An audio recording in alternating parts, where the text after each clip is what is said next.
কারণ আমরা যে সফটওয়্যার গুলো নিয়ে কাজ করব, আর যদি ফিউচারে আমরা এআই কে ব্যবহার করতে চাই, আমাদের কাজে লাগাইতে চাই, তাহলে আমাদের একদম এই গোড়ার বিষয়গুলো মানে বেসিক বিষয়গুলো আমরা যত ভালোভাবে বুঝবো বা জানবো, তত ভালোভাবে কিন্তু আমরা ইনস্ট্রাকশন গুলো দিতে পারবো।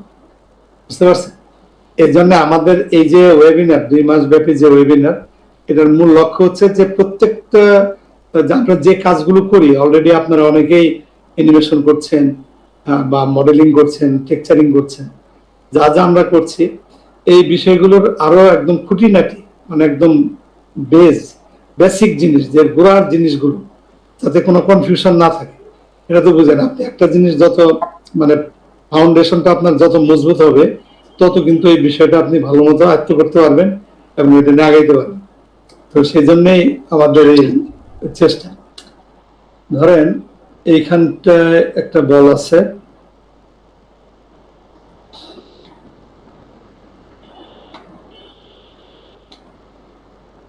আচ্ছা ধরেন এই বলটা এখানে এম ভরের একটা বস্তু আছে, বল না, যে কোনো একটা বস্তু আছে, একটা অবজেক্ট এ বিন্দুতে আছে। ওকে, তো এটা এখানে এই উচ্চতার উপরে আছে।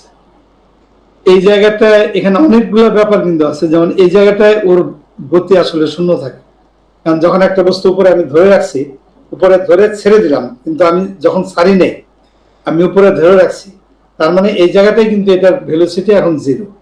আমি যখন ছেড়ে দিব, তখন তার বেগ 0 থেকে আস্তে আস্তে বাড়তে থাকবে, এবং যখন এটা নিচের দিকে পড়ছে, এটা নিচে যখন পড়তে থাকবে, তখন এটা তার বেগ বাড়তে থাকবে, এবং বেগটা জি হচ্ছে 32 ফিট পার সেকেন্ড স্কোয়ার। অর্থাৎ এই ত্বরণে তার গতিবেগটা বাড়বে, এবং যখন সে এখানে হিট করবে, তখন তার গতিবেগ হবে সর্বোচ্চ। বুঝছেন? এই জায়গাটা যখন হিট করলো, ধরা যাক, তখন তার ভেলোসিটি হলো ভি। এই ভি এর মান কত হবে আমরা বের করতে পারি। এখানে একটা গতির সমীকরণ ইউজ করা হয়, এই জাস্ট এগুলো জানার জন্য যে এখানে এটার পেছনে যে সূত্রগুলো কাজ করে। এখানে গতির সমীকরণটা হবে এরকম: V square equals to U square plus twice GS. এখানে ইউ হচ্ছে আদি বেগ, ভি হচ্ছে এই বিন্দুর বেগ, আর ইউ হচ্ছে এই পয়েন্টের ভেলোসিটি, টুয়াইস জি হচ্ছে গ্র্যাভিটেশনাল অ্যাক্সিলারেশন, এস হচ্ছে এই উচ্চতা। যেহেতু ইউ এর মান এখানে 0, সো আমরা এখানে এটা লিখতে পারবো V square equals two 0 twice GS. অর্থাৎ এখানে ভেলোসিটি হচ্ছে root over twice GS.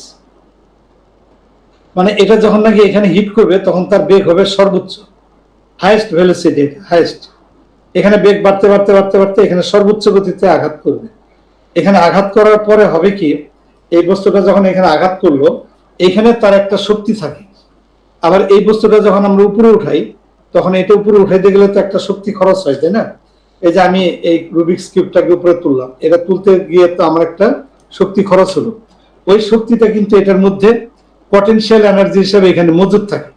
Potential energy, স্থিতি শক্তি বলে এটাকে, এবং এটার মান হচ্ছে এমজিএইচ। এরকম একটা শক্তি এখানে স্টোর থাকে। তো যখন এটা নিচে নামতে থাকে, তখন একটা ভেলোসিটি তৈরি হয়, এবং তার মধ্যে তখন কি হয়, তার কাইনেটিক এনার্জি কে গতিশক্তি তৈরি হয়, যেটা হচ্ছে হাফ এম ভি স্কোয়ার, একটা গতিশক্তি অর্জন করে। এই গতিশক্তিতে নামতে থাকে, যখন এখানে হিট করে, হিট করার পরে দেখবেন একটা অবজেক্ট পড়ার পরে, যখন মাটিতে গ্রাউন্ডে হিট করে, হিট করার পরে এরপরে যখন সে বাউন্স করে যদি উপরে উঠে, এটা যদি খুব ইলাস্টিক অবজেক্ট হয়, বাউন্স করে উপরে উঠলে সে একজ্যাক্ট সেম উচ্চতা উপরে ওঠে না, তার একটু নিচে যায়। কারণটা কি বলেন তো? কেউ বলতে পারবেন যে কেন ওই একজ্যাক্ট আগের উচ্চতায় উঠে না, একটু নিচে উঠে না, একটু কম উচ্চতা উপরে উঠে? কারণ কি? গতি সঞ্চালিত হয়, যার কারণে পূর্ণাঙ্গ গতি থাকে না, যার কারণে আপনার হচ্ছে ওই কিছু গতি কমে যায়।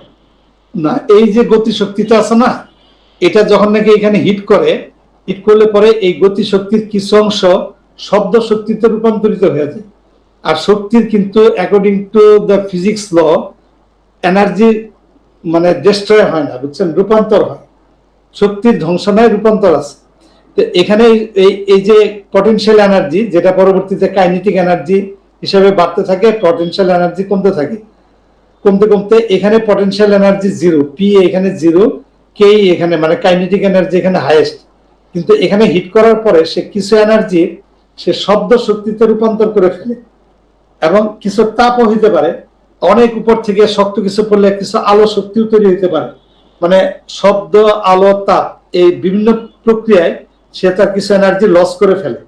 এই এনার্জি লস করার ফলে সে কিন্তু আর ওই আগের গতিটা থাকে না, তার এনার্জিটা কমে যায়। এইভাবে প্রতিটা আঘাতেই তার একটু একটু করে এনার্জি কমতে থাকে এবং এক সময় কি হয়, সে এভাবে বাউন্স করতে করতে এক সময় থেমে যায়, তাই না? একটা বস্তু উপর থেকে ছাড়লে পরে বাউন্স করতে করতে করতে করতে এক সময় আমরা দেখি যে এটা থেমে যায়। এরকমই তো হয়। আচ্ছা, তো এই বস্তুটার গ্রাফ কেমন হবে যখন আমরা এরকম একটা গতির গ্রাফ আমরা আঁকবো? আপনারা এটা যদি এরকম ভেলোসিটি নিয়ে আঁকেন তাহলে দেখবেন যে এটা গ্রাফটা হবে কি, গ্রাফটা হবে এই টাইপের। যেমন এটা হলো উচ্চতা, এদিকে উচ্চতা আর এদিকে হচ্ছে সময়। তার সময়ের সাথে যদি আমরা কোনো গ্রাফ আঁকি তাহলে সেই গ্রাফটা কেমন দাঁড়াবে? সেই গ্রাফটা হবে অনেকটা এরকম।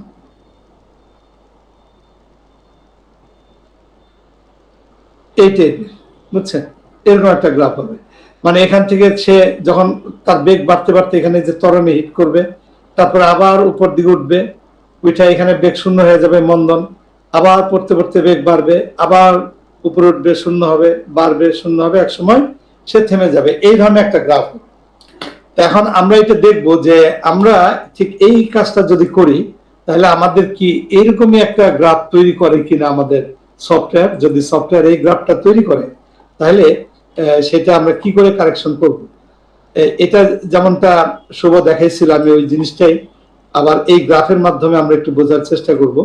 ধরেন এখানে আমাদের একটা প্লেন আছে, দেন ধরেন এই জায়গাটায় আছে, এখানে এটা হচ্ছে আমাদের বল, এই পজিশনে এটা ধরেন এখানটায় আছে জাস্ট। আচ্ছা, গ্রাউন্ডের এটা আমি একটু ভিন্ন কালার দিয়ে দিচ্ছি। ওকে,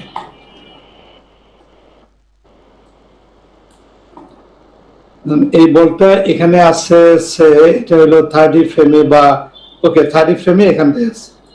তো 0 ফ্রেমে উপর থেকে পড়ছে, যেহেতু দেখাবো উপর থেকে পড়ছে, উপর থেকে পড়লো, পড়ার পরে এরপরে তার সময়টাও কিন্তু কমে আসবে। আমরা এটা জানি যে সময়টাও কমে আসে, সময়টাও কমে আসবে। এরপর একটু কম সময়ে সে তার চেয়ে একটু কম উচ্চতা যাবে, তারপরে আরেকটু কম সময়ে সে হয়তো আবার নেমে আসবে নিচে এই গ্রাউন্ডে। মানে তার এই জাতীয় অবস্থা, এটাকে আমরা কপি করে দিলে পারি না স্যার, এটা হবে না, এটা এই অবস্থানটা এখানে।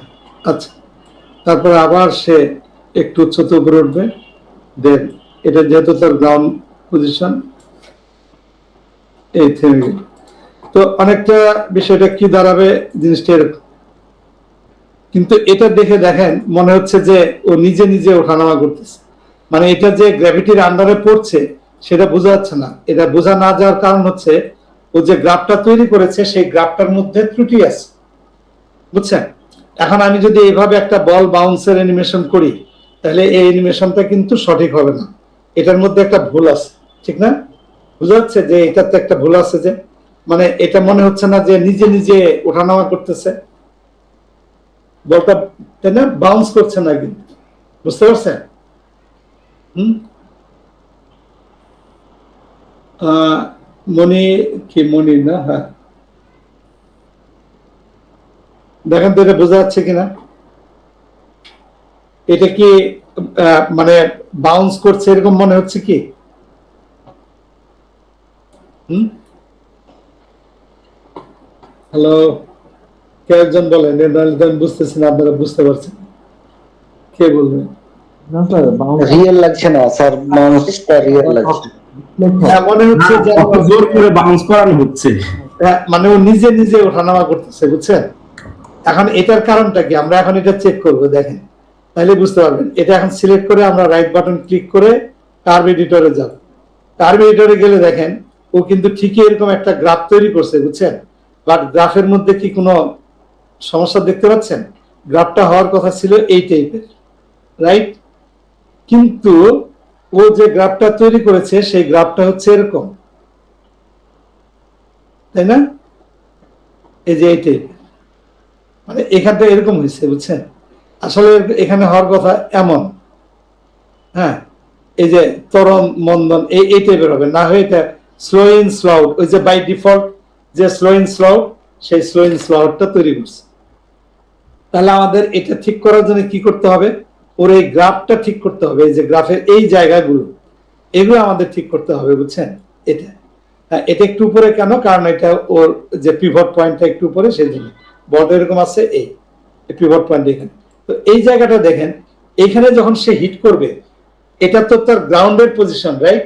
গ্রাউন্ডে যখন হিট করবে তখন বলের বেগ কি হবে, সর্বোচ্চ নাকি বাড়বে। হ্যাঁ বাড়বে। সর্বোচ্চ থাকবে। এখানে যখন হিট করবে তখন তার বেগ হবে সর্বোচ্চ, তাই না? হাইয়েস্ট ভেলোসিটি, ওই যে আমি যেমনটা বলছিলাম, তখন তার বেগ হবে সর্বোচ্চ। এখানে প্রতিবার যখন সে এখানে হিট করবে তখন তার বেগ হবে সর্বোচ্চ, অর্থাৎ এই পজিশন গুলাতে তার হাইয়েস্ট ভেলোসিটি থাকার কথা, এখানে তার হাইয়েস্ট ভেলোসিটি থাকে। হ্যাঁ, কিন্তু আমরা এখানে দেখতে পাচ্ছি এটা হাইয়েস্ট ভেলোসিটি না। সো আমরা কি করব, এটা সিলেক্ট করে সেট ট্যানজেন্ট টু ফার্স্ট, এই যে এই কারেকশনটা করে দিব, সেট ট্যানজেন্ট টু ফার্স্ট। এখন কিন্তু এটা এখানে ভেলোসিটিটা হাইয়েস্ট হয়ে গেল, বুঝছেন? এই দেখেন, এখন আমরা যেরকম গ্রাফ এখানে দেখেছিলাম ওইরকম গ্রাফ হয়ে গেছে। এবার যদি আমরা প্লে করি, এখন দেখেন লাইটটা ব্যবহার করছি, যদি ভিড়ে বিপড হাই কোয়ালিটি, আচ্ছা। তো দেখেন এই যে একটা লাইট আমরা ইউজ করছি, এটা হচ্ছে অমনি লাইট, অমনি লাইট ব্যবহার করলাম। হ্যাঁ, এই লাইটের এগুলো আমরা পরে দেখবো যে এই যে লাইটটা আমরা ইউজ করছি, এই লাইটের ও একটা শ্যাডো কাস্ট করবে অবজেক্টের। লাইটটা কোথায় আছে দেখতে, লাইটটা দেখেন অনেক দূরে সরতে থাকে, তাহলে কি ঘটে, আলো কমবে, কিন্তু এখানে তো কমার কোনো লক্ষণ আমরা দেখতে পাচ্ছি না। তার মানে এই লাইটটা যে আমরা ব্যবহার করতেছি এটা এখানে সঠিকভাবে নাই। হ্যাঁ, এটার মধ্যে কিছু একটা সমস্যা আছে। এটা হচ্ছে এখানে আলোর যে বিপরীত বর্গীয় সূত্র আছে, ইনভার্স স্কোয়ার ল, এটাকে বলে ইনভার্স স্কোয়ার ল। এটা কিন্তু ফিজিক্সের একটা মৌলিক সূত্র, বুঝছেন? এগুলো আমরা সামনে দেখবো, ইনভার্স। হ্যাঁ, ঠিক আছে, থ্যাঙ্কস সবাইকে। মাউন্ট ক্লোজ করেন। শুভকে ধন্যবাদ, শুভ অনেক সময় দিলেন, আর আপনারা যারা খুব মনোযোগ দিয়ে শুনলেন আমাদের ক্লাসটা, আপনাদের সবাইকে অনেক অনেক ধন্যবাদ। আপনারা অন্যদেরকে উৎসাহিত করেন যে আমরা এটা যেহেতু একটা ফ্রি ডিসকাস করছি বিভিন্ন বিষয় নিয়ে, যে কিভাবে এটা হচ্ছে কি যে হাউ টু লার্ন, কিভাবে আসলে সফটওয়্যার গুলো শিখতে হয়, একদম খুঁটিনাটি বিষয় সহ সেই বিষয়গুলো আপনাদের সামনে তুলে ধরা আর কি, যেন আপনারা বুঝতে পারেন যে কিভাবে আসলে আমাদের শিখতে হবে। শেখার তো অনেক রিসোর্স আছে, তাই না? অনেক টিউটোরিয়াল আছে, কিন্তু আমরা কিভাবে শিখব সেই বিষয়গুলোই আমরা আমাদের এই ওয়েবিনারে আমরা ডিসকাস করব। ওকে, হ্যাঁ, মামুন, ওভার টু ইউ। আচ্ছা, সবাইকে অসংখ্য ধন্যবাদ যারা ছিলেন এতক্ষণ, আরো অনেকেই ছিলেন, অনেকে হয়তো বা সময় ইয়ের জন্য চলে গেছেন। আপনাদের যে কোনো প্রশ্ন যা থাকবে প্লিজ আমাদের হোয়াটসঅ্যাপে নক করবেন, হোয়াটসঅ্যাপে আমরা অ্যান্সার দেওয়ার চেষ্টা করব। এটা হচ্ছে প্রথম। আর হচ্ছে সুহাই যে আছেন আমাদের 3D অ্যানিমেশনের মেন্টর, উনি অনেকগুলো কোর্স আমাদের এখানে নেন, এবং উনি ওনাকে আসলে অসংখ্য ধন্যবাদ, উনি আমাদেরকে আসলে সময় দিয়েছে। সুহাইকে অসংখ্য থ্যাঙ্কস। আর যারা ছিলেন সবাইকে থ্যাংক ইউ, শুভরাত্রি। আর নেক্সট ক্লাসে দেখা হবে ইনশাল্লাহ।